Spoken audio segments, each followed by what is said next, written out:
Hi guys, how you doing? So I'm making a video today about root cause analysis. It's something that I've been thinking about a lot recently. How to get to like the heart of an issue, the heart of a problem, rather than treating things at like a quite a high level, like very shallow surface levels, and only really scratching the surface of what's the cause of your actual problems. That brings me on to the subject of this video, which is the Fivewise Method, which I believe is something that was actually developed by Toyota when they were developing what's known as lean methodology, which is something I picked up when I was reading the book, The Lean Startup by Eric Ries. Very interesting book. I recommend you check it out. And it's all about trying to find the real cause of an issue, essentially. So what is the Fivewise methodology? Well, it's probably best to show you the diagram, so cut to that now. So yeah, this is the diagram I used to explain the Fivewise method. And what the method is essentially just asking the question why 5 times. So upon identifying your initial problem, you then ask, why did this problem occur? You come up with like the reason that occurred, or identify the source of that issue, and then again ask, why did that occur?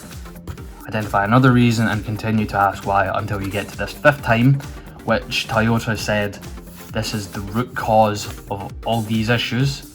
And by identifying this root cause, you can then target like what's really causing all these other issues, and by fixing it, you're going to fix all of these rather than just ignoring all this and solving a surface problem. You're actually going to get a lot more benefit by identifying this root cause. The reason why fixing this root cause is really beneficial though is because the surface problem, if you solve that, you're normally fixing just like a very high level symptom of all these other problems. And the further you dig in, the more likely you are to find a systematic issue. So not something that's just like a one-off mistake, which up here could be, but one of your systems that you apply to whatever the task or problem is.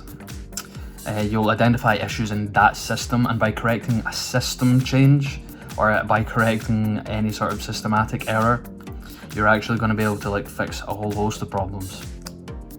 The reason why correcting and finding systematic errors is really important and really valuable is because it actually doesn't just help you solve for all these, but allows you to fix other problems that you may not have identified. So I use this diagram to explain that. So as we can see, if we focus on this top left hand corner, the problem being the problem we discussed on the last page, if we ask why, we get to this root cause. But oftentimes when we ask what the root cause is, it actually links to a whole host of other problems and issues that we hadn't identified before. And by correcting it, we are able to solve all these other issues, because often this root cause, as I said, relates to a system. And when you correct system errors as opposed to just a symptom, this corrects loads of other behaviors and loads of other processes, then allow you to solve these issues. So that's the real benefit behind this system. So apply it. A good way to sort of think about this analogy is, if you have a fever, okay, that's the root cause of your issues. You have like various symptoms such as like coughing or sweating or whatever. If you just focus on one of those problems, say the coughing, and you get yourself, I don't know, cough syrup, cough drops, you drink hot tea, coffee, that sort of thing, to try and focus on that issue, you might solve part of that issue, but you're still gonna have your fever. You need to focus on this if you actually want to get better and improve your overall situation. So that's the best way to think about it.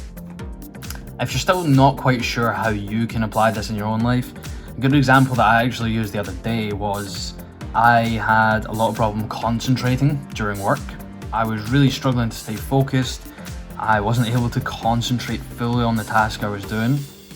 So I asked myself, why am I having this problem focusing? Why can't I concentrate? And the reason really simply was I was tired. I was tired and wasn't able to concentrate fully. I asked, why am I tired? I'm tired purely because I didn't get enough sleep last night. I got 6 or 7 hours as opposed to 8 that I need to function at my best. Why again? Why was I tired, or why didn't I get enough sleep? I didn't get enough sleep because I had lots of chores to do right before bed, which delayed the time I actually got to bed at, meaning I had less sleep. Why did I have lots to do? So before I actually started doing my chores, I was phoning my girlfriend, talking to friends on Facebook, social media or whatever. I was also just putting off tasks, I was being a bit lazy, that sort of thing. So why did I do all that? I was in bad routines. I didn't get to do my normal bedtime routine of like setting myself up for a good night's sleep, and I was being quite lazy and not in good habits basically. So you can see how being bad habits are sort of a system thing. It's a system you apply to your life to do, and I was in bad one. So the next day, having identified the root cause, being in bad habits before bedtime, I identified that I need to get in good habits in order to get good sleep and correct all these other issues. So hopefully that helped make sense of some of this if you weren't quite sure before. But if you have any other questions, leave a note in the comments and I'll be sure to get back to you. So I hope that video helped a lot, guys. I know it's something I've been thinking a lot about, is fixing your problems. I've been focusing a lot on changing your habits and trying to get into better habits and routines to just improve all areas of my life. So if this is something you're interested in, make sure to subscribe to the channel, because I plan on bringing a lot more videos out about this sort of thing in the future. So please, if you enjoyed the video, give it a like, hit the subscribe button and leave your thoughts in the comments down below. It will really help me out a lot. Thanks guys, and I will see you in the next one. Bye bye.